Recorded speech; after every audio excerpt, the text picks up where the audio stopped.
बिस्मिल्लाहिर्रहमानिर्रहीम। अस्सलाम वालेकुम नाज़रीन। इमरान खान साहब की अभी प्रेस कॉन्फ्रेंस, बल्कि कहना चाहिए धुआंधार प्रेस कॉन्फ्रेंस तो नहीं थी, प्रेस स्टेटमेंट कहना चाहिए कि वो अब सवालात नहीं लेते।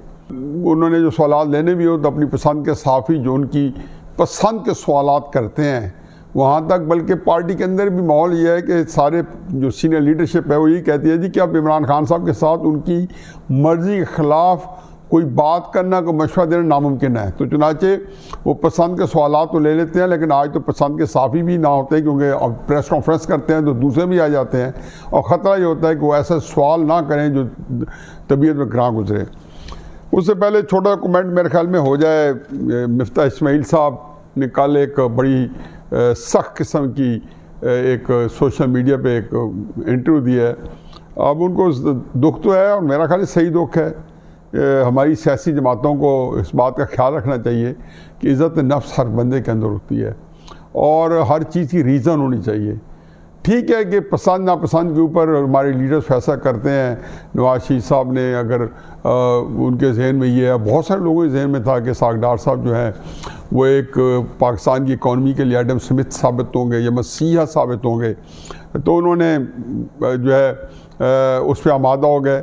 लेकिन उसके लिए निगोशिएट करना मिफ्ता इस्माइल साहब से और उनको आमादा करना और उसके लिए उनसे बातचीत करना, एक बड़े डाई हार्ड किस्म के और बड़े ज़बरदस्त किस्म के पार्टी के एक बंदे हैं। और फिर कराची के अंदर हालात इतने पतले हैं, वहाँ उनका आपका कीमती सरमाया है। लेकिन क्या किया जाए, बहरहाल पार्टियों ने अपने मुताबिक चलना है, हमारे मुताबिक तो नहीं चलना। हम तो कुछ बात आप ऐसी करेंगे जो उनकी तबीयत में गिरां गुजरे तो वो आपको जो है ना, जैसे इमरान खान साहब कह रहे हैं कि मेरी पसंद के साफ़ी और मेरी मुखालफत वाले साफ़ी, तो आपको मीडिया का कोई बंदा किसी पार्टी पर तनकीद करे तो वो उसकी मुखालफत वाला मुखालिफ साफ़ी का नाम पे आता है। लेकिन मिफ्ता साहब के साथ बहुत ज़्यादती। अभी पार्टी को चाहिए कि उनके जो ग्रीवेंसेज हैं उनके साथ बैठ के अगर लीडरशिप खुशून नवाज शरीफ साहब उनके साथ बात करें, उनको लंदन बुला लें। और मेरा ख्याल है कि बहुत बड़ी वो आपकी एक पावर है, सरमाया है। मुझे यूँ लगता है कि मेरा विजदान कहता है कि खाकान अब्बासी साहब के लिए भी कुछ सब अच्छा रिपोर्ट नहीं है, क्योंकि और मैं इसलिए कह रहा हूँ कि वो मीडिया पे एक अरसे से नज़र नहीं आ रहे। पता नहीं पाकिस्तान में नहीं है, अगर पाकिस्तान में हैं तो ये एक बड़ी एक अचंभे की बात भी है और फ़िक्र की बात भी है कि इतना अहम लीडर जो है वो अगर घर बैठ गया है या कोई उसके भी कोई शिकवा शिकायत पैदा हुए हैं हुकूमत से या पार्टी से, तो ये सारी चीज़ें पार्टी को देखने की हैं। मिफ्ता साहब ने जो बातें की हैं उनके साथ ज़्यादती हुई है। मैं हालांकि सागडार साहब बहुत ही मेरे उनके साथ इज़्ज़त और प्यार का रिश्ता है, मैं उनका बहुत एहतराम करता हूँ, उनसे बहुत मेरे लगाव है। लेकिन मेरा अपना ख्याल है कि कुछ चीज़ें ऐसी हैं कि जो मेरिट पे देखनी चाहिए। मिफ्ता साहब, क्योंकि ये जब आप पता चल गया है, चलो तब तो शायद नहीं पता था कि ऐसे सागडार साहब आके और कोई जो है वो बहुत सारे काम ऐसे करेंगे जो मिफ्ता साहब के वक्त में ख़राब हो रहे थे, तो फिर तो बात बनती थी। अब पता चल गया कि मिफ्ता साहब के वक्त जो काम हो रहे थे वो उनकी मजबूरी थी और इसके अलावा कोई चारा नहीं था, और वो अब दोबारा हो रहे हैं। तो इस वक्त भी है कि उनको चाहिए सागडार साहब को कि मिफ्ता साहब को फ़ोन करके, क्योंकि उस वक्त वाकई उनकी जो बातें थी वो बड़ी अच्छी नहीं थी कि वो इधर वो किन हालात में, नामसाद हालात में वज़ारत ख़ज़ाना चला रहे थे और सागडार साहब उनके बारे में एडवर्स कमेंट्स दे रहे थे और वो खंदा पेशानी से ना तो सह रहे थे बल्कि उसका कोई जवाब भी नहीं दे रहे थे। तो बहरहाल ये पार्टी जाने और उनका काम जाने। मुझे नहीं तो आज सबसे दिलचस्प बात इमरान खान साहब की प्रेस कॉन्फ्रेंस है कि है तो वो उन पर जो कातलाना हमला था उसकी GIT रिपोर्ट जो है अदालत में जो पेश हुई है तो उसके ऊपर उन्होंने बताया है। लेकिन असल ये है कि कामरान शाहिद साहब ने उस GIT रिपोर्ट के अंदर से कुछ चीदा बातें 3-4 दिन पहले जब TV पे दिखाई और FIR और सारी चीज़ें दिखाई, तो उसने मेरा ख्याल है तहरीक इंसाफ के लिए बहुत मुश्किलात पैदा कर ली। वहाँ उसने बताया कि जी रिपोर्ट में है कि जी 1 गोली लगी है। अब इमरान खान साहब आज भी गोलियां कह रहे थे, आज ये नहीं कहा कि 4 लगी हैं, लेकिन आज गोलियां कह रहे थे। इससे पहले यास्मीन राशिद साहब कह रही हैं 2 गोलियां लगी हैं मुख्तलिफ़ चीज़ों से। जब फैसल सुल्तान साहब जो शौकत खाने में चीफ एग्जेक्टिव हैं, इमरान खान साहब के अगले दिन, जिस दिन उनको गोली लगी, अगले दिन वो प्रेस कॉन्फ्रेंस कर रहे थे उनके साथ बैठ के ऑपरेशन कराने के बाद 1 या 2 दिन बाद। तो उन्होंने बताया था, एक गोली बताया था जो फ्रैक्चर किया हुआ है, एक गोली लगी और बाकी उन्होंने गोल मोल बातें की कि यूँ है यहाँ है, मतलब कोई क्लियर कट नहीं थी। बस ऐसा था कि उसका कुछ भी मतलब निकल सकता है, यानी कि वो जो होता है ना, एक साफ गोई के साथ गुफ्तगू नहीं थी, हेर फेर के साथ थी। बहरहाल इमरान खान साहब की प्रेस कॉन्फ्रेंस के अंदर ज़रा उसका तकाबली जायज़ा लेते हैं कि पहली तो बात यह है कि उन्होंने अपने मुखालफिन को लताड़ा। वो तो खैर वो करते हैं, आप आदत से मजबूर है, अब उनको इसकी आदत पड़ गई है, करते रहे, लेकिन उन्होंने उनके मज़हब को ललकारा। अच्छा, ये काम वो पहले भी कर चुके हैं और ये काम जो उनके ज़िम्मे लगा रहे हैं इमरान खान साहब को, असल मसला ये है कि उन्होंने एक बड़ी अच्छी काम सुनी हुई है। अपने बारे में जो कुछ है, करप्शन के इल्ज़ाम आते हैं, वो केस खुद सुनते हैं और अपने आप को बरी कर देते हैं। या क्योंकि शाकम निसार की फैसिलिटी अब नहीं मौजूद, मतलब उस तरह मौजूद नहीं, शायद अभी थोड़ी बहुत अभी भी हो, कोई उनको शायद सुनगुन हो, कोई होप लगी हुई हो। हमारी जुडिशरी जो है अभी भी जो उनके फैसले हैं वो ज़ाहिर आए दिन जो है उन पर उंगली उठती रहती हैं, तो अपने आप को वो मुकदमा सुनते हैं और बरी कर देते हैं। मतलब उनके काफ़ी उन्होंने कह दिया कि घड़ी मेरी घड़ी मेरी मर्ज़ी। उसके अंदर जितनी 8, 10, 15 तफसीलात थी वो नहीं, उसके बारे में मुकल्लफ ही नहीं है कि उसका जवाब दें। फिर उसके बाद ऑडियो आई तो उसके बारे में भी उन्होंने बड़े अजीबोगरीब किस्म से उनको एक समरी ट्रायल पे अपने आप को बरी कर दिया। रियाज मलिक के जो $250 मिलियन की जो पाकिस्तान के ख़जाने को थूक लगाई इमरान खान ने, रियाज मलिक के हवाले की, इसलिए कि 458 कनाल ज़मीन और 10, 15, 20, 30 करोड़ की बिल्डिंग उन्हें बनवा के दे दी और पता नहीं कुछ 50-100 कनाल बनीगाला में ज़मीन ले दी। बनीगाला के अंदर हो सकता है कि कुछ 40-50-100 कनाल की सुने कि फ़र्क होगी को भी उसमें ज़मीन मिली, जो अल्टीमेटली पता नहीं फ़र्क होगी क्या ये किसी और की है। तो उस पर कभी आज तक इन्होंने नहीं सुना कि अपने आप को जिस दिन कोई डिस्क्रीट इल्ज़ाम लगेगा तो फिर अपना ट्रायल करेंगे, बरी कर देंगे। दूसरी तरफ हम मुखालफों के ऊपर इल्ज़ाम लगा के उनको फांसी देते जाते हैं, जराइम पेशा। फरमा रहे हैं जी कि रजीम चेंज हुआ। अब ये बातें बता रहे हैं, आज उनका पुरानी कैसेट पुरानी चल गई है। पिछले चंद हफ्ते वो खामोश रहे हैं, फौज का नाम भी नहीं लेते थे और उसके बाद जो है बड़े बड़ों का नाम लेना बंद, नाम आज भी नहीं लिए। लेकिन आज थोड़ा फिर जो 5-6 हफ्ते पहले जो गुफ्तगू करते रहे हैं, 7-8 हफ्ते पहले, उससे कनेक्ट हुए और फिर कोई नाम लिए हैं। वगरना चंद दिन पहले तो उन्होंने कहा था कि मान लेता हूँ कि साजिश नहीं हुई, मान लेता हूँ कि साजिश नहीं हुई, आप रोक तो सकते थे। आज फिर कह रहे हैं कि रजीम चेंज हुआ, अमरीकी मरासला आया और गद्दारों को मीर जाफर भी सादिक ने किया, यानी कि जन बाजवा जो था उसका नाम उन्होंने रख के। फिर किसी ने कह देंगे मैं जन बाजवा नहीं कह रहा था, मैं शहबाज शरीफ कह रहा था। और कभी वो शहबाज शरीफ जो है आगे पुतलों की सूरत में आते हैं, बूट पॉलिश की सूरत में आते हैं, बूट जो होता है बाजवा का होता है। बहरहाल तो उन्होंने उसको कहा जी कि जब मैं, इनको नहीं पता था कि जब मैं निकलूँगा तो लाखों लोग सड़कों पर आएंगे। लाखों लोग सड़कों पर तो क्या है, और फिर साथ कहा जी मैंने तो इलेक्शन देना चाहता था। आप बिल्कुल इलेक्शन नहीं देना चाहते थे। इलेक्शन देने तो आपके तो इलेक्शन पिछले 2.5-3 साल से मांगे जा रहे हैं। 2020 के अंदर उन्होंने जुलूस निकाले, जलसे निकाले।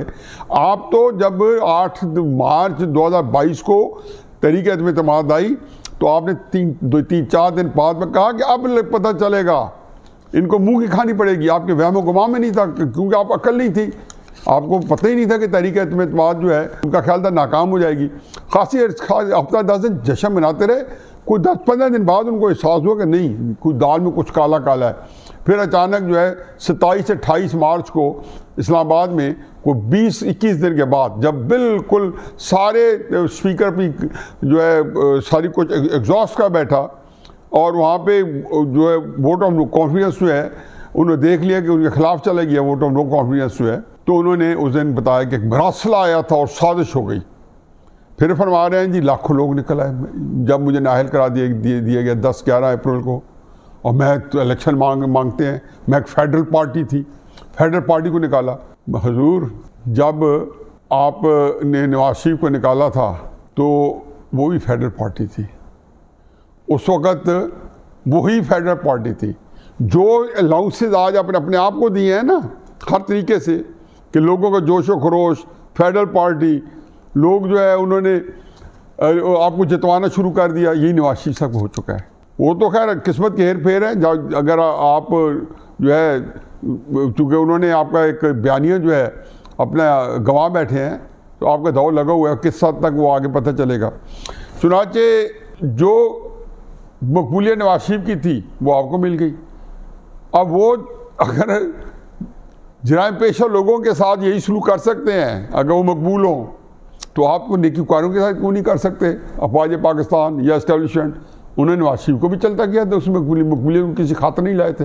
वो तो 5 सूबों में एक वक्त में 2/3 मेजॉरिटी के साथ सिंध भी उनके पास था 1999 में, उसको खातर में नहीं लाए थे। चुनाचे आप ये जो कहते रहे कि लाखों लोग निकले मेरे उस पर, लाखों लोग तो आप 25 मई को निकालना चाहते थे, आपको इलेक्शन मिल जाते, 30 लाख लाना चाहते थे, आप 5-7 हज़ार बंदा नहीं इकट्ठा कर सके। फिर 26 मई को आपने कुछ 2 करोड़ लोगों से हल्फ लिया होगा, जो लाखों लोग सड़कों पर निकले, यही तो इन्हीं को तो आप बता रहे हैं सड़कों में निकले। आप हर जगह गए और फ़र्ज़ किया आपकी कैलकुलेशन के मुताबिक 2 करोड़ लोग थे जिन्होंने हल्फ उठाया कि हम 26 नवंबर को इस्लामाबाद आ रहे हैं और जिहाद करने के लिए और आर्मी चीफ की तैनाती रुकवाने के लिए। तो क्या बना? 2:45 बजे जलसा गाह में आपने आना था, 4-5 घंटे आप पिंडी में बैठे थे। रात होगी तो रात के अंधेरे में आऊँगा, क्योंकि सारे शामिल कुरैशी साहब फरमा रहे काफिलों को रोका हुआ है। कहाँ रोका हुआ है भाई? KP में भी आपकी हुकूमत, पंजाब में भी आपकी हुकूमत, और रावलपिंडी में जलसा कर रहे हो, तो काफिलों को रोका हुआ है। अच्छा, फिर इन्होंने भी अपनी तकरीर में फरमाया कि काफिले पहुँच नहीं पाए, तो आगे बंदे जो नहीं थे सामने जो बैठे हुए थे। अब उन्होंने इस सारी तान के बाद, जिसके अंदर बेपारकी बहुत थी, तो ये बताया जी कि किस तरीके से मजहबी कार्ड आपके खिलाफ इस्तेमाल किया गया। तो आप जब काजी फायज ईसा साहब ने फैसला दिया था जनरल फायज हमीद को, तो आपने तो काजी फायज ईसा का बाजा बजा दिया था। उस इतने बड़े बंदे की बीवी को आपने ख़राब किया। आप तो उसको निकालने के चक्कर में थे कि अकबर नाम लेते हो खुदा का, इस ज़माने में, इस ज़माने में फैज़ हमीद का नाम लेते हो काजी फायज ईसा, ये जुर्रत तुम्हारी। तो आपने उस वक्त काजी फायज ईसा के साथ आपने क्या किया? आप वो भोले बने हुए हो, कहते हो जी मेरे पास इख्तियारात नहीं थे और अब मिले तो नहीं लूँगा। उधर आज आके फरमा रहे हो कि चौधरी परवेज़ इलाही के पास भी इख्तियारात नहीं है। तो भाई मुझे ये बताओ कि इस पंजाब हुकूमत में क्यों बैठे हो? अगर चौधरी परवेज़ इलाही नहीं मानता तो कम से कम आप अपने बंदे तो भी ड्रॉ कर लो। लेकिन ऐसी मुनाफकत, ऐसा दोगलापन कि 3.5 साल में हर बात कहते हैं मेरे पास इख्तियारात नहीं थे। आज FIR बता रहे हैं मैं FIR नहीं करा सकता हूँ, मेरी अपनी हुकूमत है। ये खुद कह रहे मुंह से, मेरी हुकूमत है पंजाब में, मेरा अपना सारा निज़ाम है, FIR नहीं करा सकता, मैं तहकीकात नहीं करवा सकता हूँ, मैं JT के अंदर तहकीकात नहीं करा सकता हूँ, कोई DPO मेरी बात नहीं मानता। फिर आप क्या हक पहुँचता? असल क्राइसिस ये है ही नहीं। असल मसला ये है कि आपने जब अपने आप को पूरी तरह उधर इस्तेमाल करवाया तो आपके वहमो गुमा में नहीं था कि वो इस्तेमाल करने के बाद आपको डस्टबिन में आपको रद्दी की टोकरी फेंक देंगे। ये वतीरा उनका 70 साल से था। सिर्फ अहमकों को, जाहिलों को, बदनीयतों को नहीं पता था कि एस्टेब्लिशमेंट क्या सलूक करती है।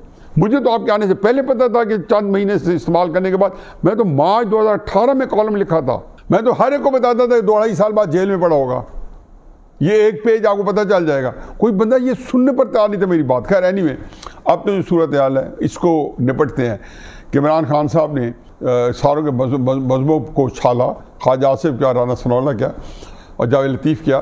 तो आपको नहीं पता कि जावेद लतीफ़ के घर पे अपने हमला करवाया था? आपको नहीं पता एहसन इकबाल को गोली मरवाई थी आपने? आपको नहीं पता नवाज शरीफ के ऊपर जूता फेंका गया था? यही मजहबी मुनाफरत, क्योंकि ये आप लोग फैला रहे थे। आपको नहीं पता कि आपने खादिम हुसैन रिजवी को आप कुमक पहुँचा रहे थे, सप्लाई लाइन दी हुई थी, शेख रशीद उसके जलसे में बैठा होता था, आपके लोग उनके जलसों में उसके धरने में जा रहे थे, उनको ड्राई फ्रूट जा रहे थे सर्दी के ज़माने में। आपको नहीं पता कि बादें जनाब फैज़ हमीद उनको पैसे तकसीम कर रहा था आपके ब्याह पे? ये सारे काम होते रहे। आज आपको सारा पता चले कि मजहबी टच क्या होता है।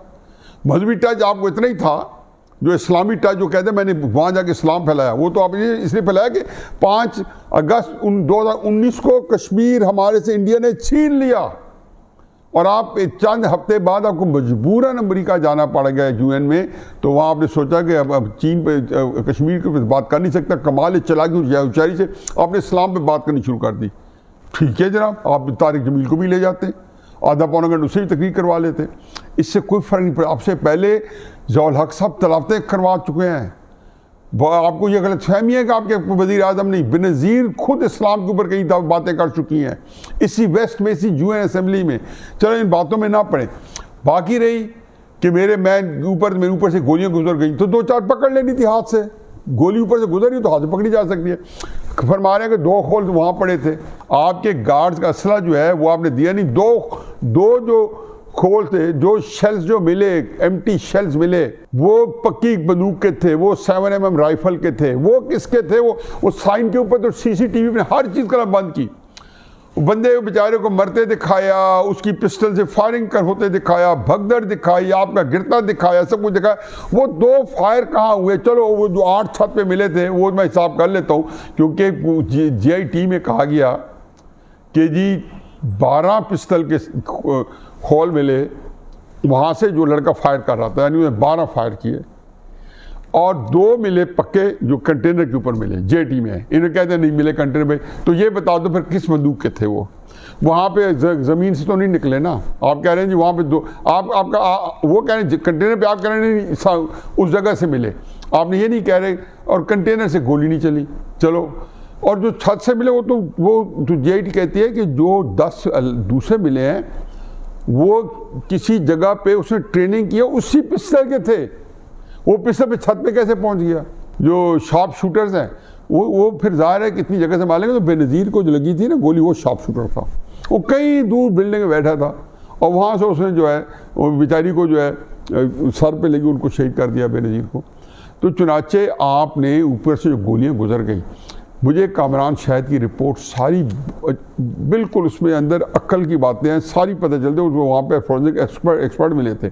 अब आप जिस दिन से उसने वो इतना है कि 4था दिन है आप उसकी वजाहतें दे रहे हो। उमर चीमा साहब ने दी, फवाद चौधरी साहब ने कल प्रेस कॉन्फ्रेंस करके बताया कामरान शाहिद साहब की रिपोर्ट जो है गलत है। आज आपने खुद उसकी वजाहतें दी, इसका मतलब उसके अंदर कुछ था। बाकी रहेगी बात कि जी आपने कहा कि उस लड़के की वीडियो 2 घंटे के अंदर कैसे बना के रिलीज़ कर दी गई। आप ये तो बात कह रहे हैं कि अस्पताल मेरे पहुंचने तक, लेकिन ये नहीं बताते कि अस्पताल आप 2.5 घंटे में पहुंचे हैं, क्योंकि आप लाहौर आ गए थे शौखानम में। ये कहने में अस्पताल पहुंचने तक ऐसे लगता है जैसे 7 ही कोई 10 मिनट के फासले पर अस्पताल थी। ये सही नहीं है। बात में वजन है आपकी कि रिलीज़ करके प्रेस को क्यों दी गई। लेकिन मैं वैसे ही बीइंग डेविल्स एडवोकेट, मैं समझता हूँ कि एक डर तो था ना कि मुल्क में कहीं पे लोग प्रोटेस्ट ना करें। ये तो बदकिस्मती है कि आपको गोली लगी और मुल्क के अंदर हंगामे नहीं फूटे, पाकिस्तान के अंदर जू नहीं रही। ये एक और सदमे की बात है कि तहरीक इंसाफ जो 7-8 महीने से पब्लिक के अंदर जलसे कर रही, जुलूस कर रही है, हल्फ उठवा रही थी जगह जगह जाके, उसके लीडर को, चेयरमैन उनका रेड एरिया था कि इमरान खान साहब को कत्ल किया गया, ये हमला किया गया, तो ये हमारा रेड लाइन है। उससे पहले नाहली पे रेड लाइन थी, उस पर कुछ नहीं हुआ, रेड लाइन क्रॉस हो गई। फिर ये दूसरी रेड लाइन क्रॉस हो गई, पाकिस्तान में कुछ जून तक नहीं नानी की, कोई प्रोटेस्ट नहीं हुआ, कोई पाकिस्तान का हंगामे नहीं हुआ। लेकिन उसको कवर करने के लिए फ़ौरन स्टेटमेंट दिलाया गया। ये पुलिस करती है कि जितनी जल्दी वो भिजवाया जाए और उसको स्प्रेड किया जाए। ज़ाहिर है कि उन्होंने सबको भिजवाया होगा, बाकियों को भिजवाया होगा। ये कहना है जी कि आपने तो 4-5-6 नाम लिए, बाकियों के नाम आपने नहीं लिए। जितनों के पास जाना चाहिए था सबके पास गया होगा, और वो इसलिए गया होगा कि लोगों के अंदर, और वो इसलिए गया होगा कि लोगों के अंदर कोई बहुत ज़्यादा जो है इश्तियाल ना फैले और उनको काम डाउन किया जा सके। मैं उसमें भी कहा था 100% कि ये सिर्फ अशकशोई के लिए मेकअप है। ये सच भी है तो इसको अभी मानने को दिल नहीं करता, और ये सिर्फ लोगों की कूल डाउन करने के लिए, उनको ठंडा रखने के लिए कि कहीं इश्तियाल ना फैल जाए। और ये बातें जो है कि DPO ने जो चूँकि राना सनौला ने और शहबाज शरीफ ने कत्ल कराया, आबिद बाक्सर यानी जराइम पेशा बंदे को, वो आपके हीरो बन गया है। खैर कई जराइम पेशा हीरो रहे हैं, जराइम पेशा लोगों के तो माल पे ज़िंदगी गुज़राकात होते रहे हैं। आबिद बाक्सर जो है इनका हवाला है, लाहौर के लोग सारे आबिद बाक्सर को जानते हैं कि कितना बड़ा क्रिमिनल था और पाकिस्तान से भगोड़ा था कि वो ज़मीनों पे कब्ज़ा करने से लेके हर किस्म के क्रिमिनल में आ गया था। बाकी जो थे मावरा अदालत कत्ल, तो इसका रिवाज पाकिस्तान में एक अरसे से पड़ा हुआ है। हो सकता है कि शहबाज शरीफ के वक्त में ज़्यादा हो गया हो, क्योंकि हमेशा हर हुकूमत का ये होता है, और आपके दौर में भी होता रहा और अब भी होता रहा। पिछले दिनों कराची में परसों चौथ भी एक मुजरिम पकड़ा गया, मारा गया, और एक पुलिस की हिरासत में जो है और दूसरे को एक भागा जा रहा तो उसको पीछे गोली लग गई, किसी को कहाँ से गोली मार दी गई। क्योंकि ये पुराना वतीरा पिछले 20-25 सालों से एक प्रैक्टिस है, बल्कि 30-35 सालों से, कि अदालत मुकदमे लटकाती है, इसलिए उसको गोली मार दो। हमेशा ये होता है जी कि उसको गोली मार दो ताकि उसको सजा जो है फ़ौरन दे दी जाए जब जुर्म उसका साबित हो जाए या दिन दहाड़े किए हुए हो, जो सबकी नज़र में हो। तो आप उनकी आप सफाइयाँ देते फिर आप बॉक्सर की। तो शहबाज शरीफ और राना सनावाला का आपने जो नाम लेते हो जी, उनका तो DPO से कहो कि उनका नाम तो मुकदमे में शामिल कर ले, जहाँ DPO ये बात नहीं मानता आपकी। और फिर आपके सवालात जो हैं किससे हैं, यही सवालात परवेज़ इलाही से कर लें। और अगर वो कहता है कि हम बेबस हैं तो पंजाब हुकूमत से बर्खास्ती ले लें। कहीं पे तो यकसुई आनी चाहिए कि हर चीज़ में दोगलापन और हर चीज़ में U turn, about turn, stand easy, जैसे थे खड़े हो जाओ।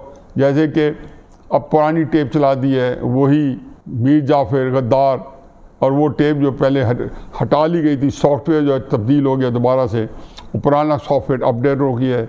और जो चंद हफ्ते के लिए सॉफ्टवेयर चलाया था जिसमें जो है खुशामद की जा रही थी एस्टेब्लिशमेंट की और अस्करी क़यादत की, अब वो रिमूव करके फिर पुरानी जो है वही रटी रटाई बातें जो है अपलोड हो गई हैं। मीर जाफर गद्दार मरासला, मेरा ख्याल ये है कि आपको फ्रस्ट्रेशन ज़्यादा है और उसी वजह इमरान खान साहब आप जो मुकदमात हैं, मेरा ख्याल है कि वो हैं संजीदा, आपको संजीदा लेने पड़ेंगे, क्योंकि उसके अंदर जो दिन आता जाएगा तो मुद्दत जो आजमाइश जो है वो और बढ़ती जाएगी और उसका टाइम भी कम होता जाएगा मंतकी नतीजे तक पहुँचने तक का।